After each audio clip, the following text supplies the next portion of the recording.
Son las 2 de la tarde, vamos con un poquito de retraso. Hay mucho contenido, mucha información que compartir con vosotros y se nos ha ido el tiempo, ha sido algo inevitable.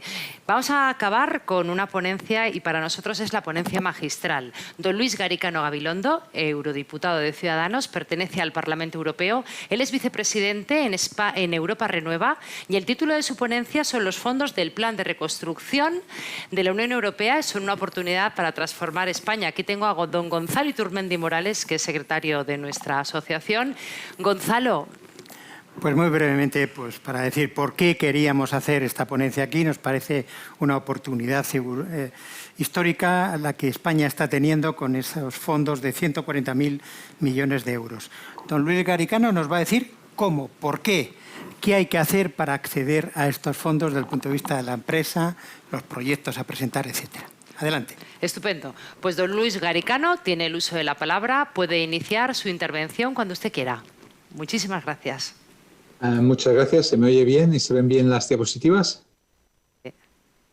Adelante. Sí, perfecto. Muchas gracias. Ahora la veo yo también. Bueno, pues es un placer estar aquí con la Asociación Española de Gerencia de Riesgos y les agradezco toda su atención. Sé que soy lo único que está entre ustedes y su comida, pero bueno, es cierto que uno también puede comer mientras ve el Zoom, o sea que a lo mejor no les pierdo a todos. Lo haré breve, no se preocupen. Bueno, lo que me han pedido es que explique un poquito cómo funciona el paquete de recuperación. Les diré que estoy negociando en este momento el reglamento, o sea que hay cosas con los gobiernos, estamos desde el Parlamento y los gobiernos negociando. En Europa, cuando hay diferencias de opinión entre lo que el Parlamento quiere y lo que los gobiernos quieren, nos sentamos en una mesa y negociamos, y eso es lo que estamos haciendo ahora. Estamos, en realidad, implementando los últimos toques de este plan que acordó el Consejo Europeo el 21 de julio de 2020, que tiene dos elementos. Tiene el elemento de nueva generación, este NGEU, que son 750.000 millones, que es un presupuesto extraordinario. Europa ha puesto sobre la mesa un presupuesto extraordinario y luego el presupuesto ordinario, que también acabamos de aprobar, que es el marco financiero plurianual, que lo ven abajo en la diapositiva, que son un poquito más de 1 billón de euros. En total, un paquete de 1,8 billones de euros que es verdaderamente sin precedentes para Europa. Les voy a contar un poquito, primero, el presupuesto extraordinario y luego hablamos del presupuesto ordinario y qué oportunidades presenta y qué tipo de cosas van a poderse financiar con este dinero. El presupuesto extraordinario, como les dije, fue un acuerdo del Consejo Europeo del 21 de julio de 2020, en el que todavía no tenemos terminada la legislación relevante, porque es una legislación muy compleja y estamos negociando en este momento. Como os decía, estoy en un equipo negociador. Los gobiernos tendrán que presentar sus planes finales el 15 de abril, se tendrán que presentar sus planes finales el 30 de abril dentro de un programa de reformas europeo. Les voy a explicar ahora. El mecanismo funciona de la siguiente manera. Hay un plan de recuperación que determina unas reformas e inversiones, que debe estar alineado con el semestre europeo, que les voy a explicar, y que solo si tiene una de estas condiciones, pues se financiará. Se ha hecho ya un borrador, unos borradores por parte de todos los gobiernos, y luego la Comisión lo distribuye con unas condiciones que vamos a discutir ahora mismo. Y voy un poquito deprisa porque sé que van muy mal de tiempo. España recibe mucho dinero. Fíjense que la barrita amarilla es cuánto dinero recibimos en transferencias y la naranja cuánto podemos recibir en préstamos. España es el segundo mayor receptor detrás de Italia. Pues comparen con lo que reciben países enormes como Alemania o otras economías comparables, incluso como Polonia. Recibimos muchísimo dinero, mucho más que Francia, que es un país más rico, más grande. O sea, España recibe una cantidad verdaderamente enorme. O sea, si al final recibimos 60.000 millones de euros, más 70.000, más el dinero este de REACT-EU, que les pongo aquí, que ahora les explico, pues bueno, pues estamos básicamente los 140 millones de los que está hablando el gobierno, que es más que un plan Marshall, es una cantidad de dinero enorme. Aquí está el tema clave que les quiero comentar. El dinero está diseñado para gastar muy, muy deprisa.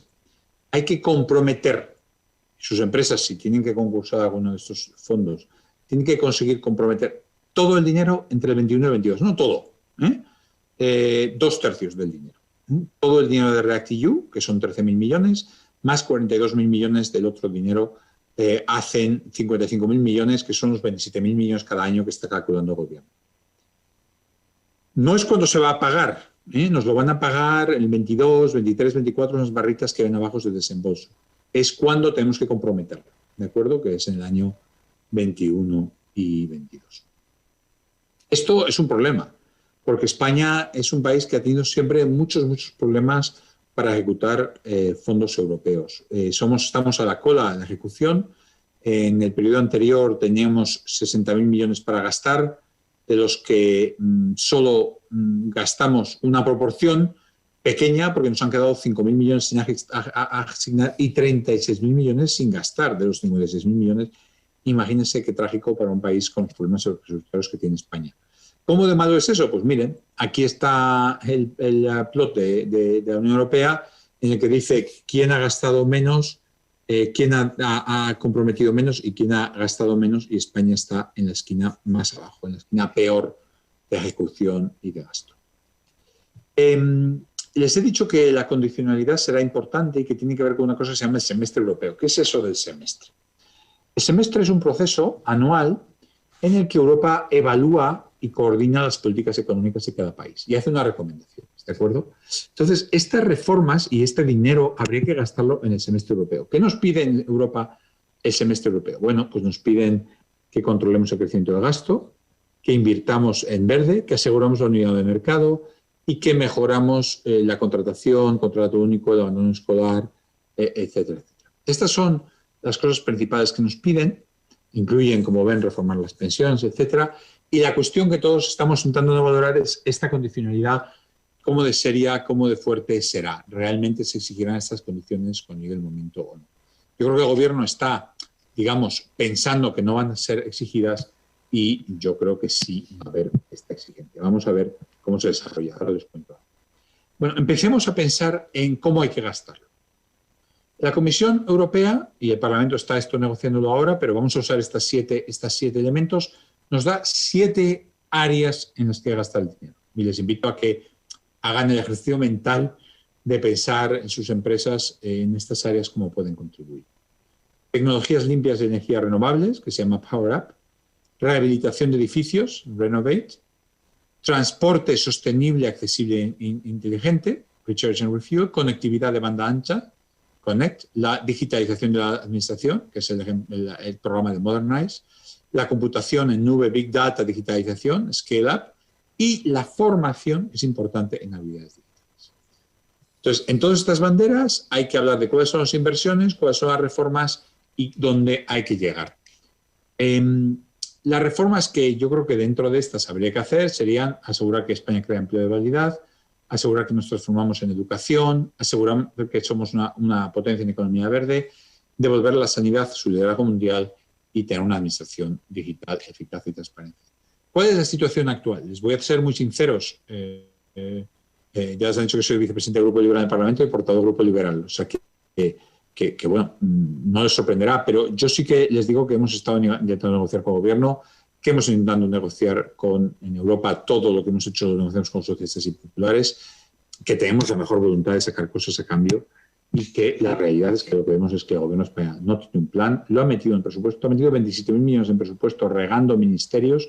Los ministerios lo que han hecho ha sido subir el gasto corriente, que no se están usando expertos, hay unos círculos participativos, no sé muy bien cuál es el modelo de gestión, que la oficina está muy politizada y la impresión que tenemos es que no va a haber una gestión profesional, sino que va a dirigir el presidente del Gobierno y que con su propuesta de reforma para el Poder Judicial y otras cosas, España está vulnerando el Estado de Derecho y se está jugando la llegada del dinero europeo.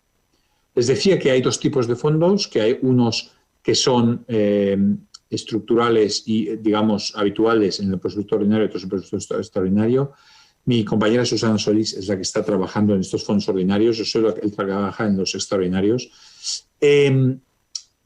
Los fondos estructurales persiguen 5 objetivos en este periodo, los de digitalización, los verdes, los de conexión, los sociales y los de cercanía.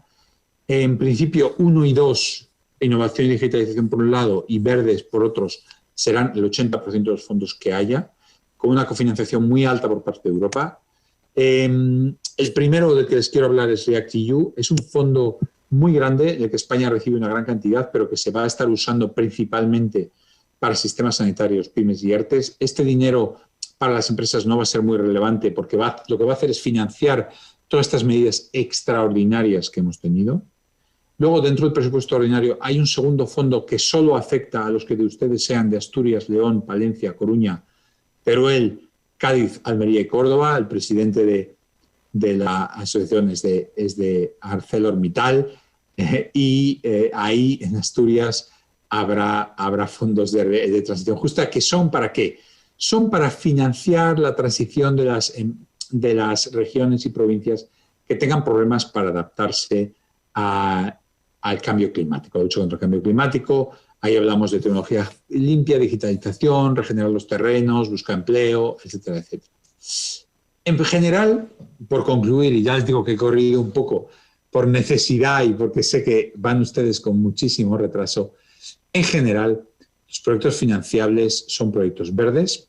Les he puesto una lista para ayudarles a pensar: innovación, gestión de residuos, economía circular, renovables, renovar edificios, reducir emisiones, la movilidad sostenible, los sistemas de carga, todo el tema de turismo sostenible, que va a ser importante para España.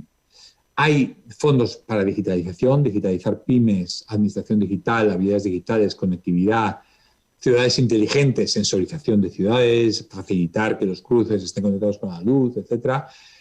Y despoblación. Y luego otros, como sanidad y logística. Yo aquí les aseguro que el corredor Mediterráneo y Atlántico van a tener muchísimos fondos y que seguro que el corredor Mediterráneo ahora sí se va a terminar con este Unión Europeo. Esto es más o menos lo que les quería comentar. Mi impresión, como les estaba sugiriendo, es que va a haber un problema grave de gestión en España, que la realidad es que como vemos un modelo de gestión muy politizado y poco profesionalizado, cabe esperar muchos problemas de amiguismo, etcétera. Vamos a seguir luchando porque haya controles desde Bruselas para que este dinero llegue a quien los necesite, a las pymes, al pequeño empresario, a las empresas que van a digitalizar y van a innovar en nuestro país. Pero yo les puedo decir que tengo una preocupación grave con respecto a cómo se va a gastar este dinero. Y bueno, trato de recuperar un poco del tiempo que teníamos. Tengo también, como ustedes, cosas en la agenda y les agradezco muchísimo su atención. Y bueno, si el moderador me quiere hacer una o dos preguntas, pues quedo a su disposición. Pero vamos, que sé que cuando hay una comida por delante, eso siempre tiene prioridad. Muchas gracias. Don Luis, un verdadero lujo escucharle. Muchísimas gracias por su intervención y además por haber metido el acelerador.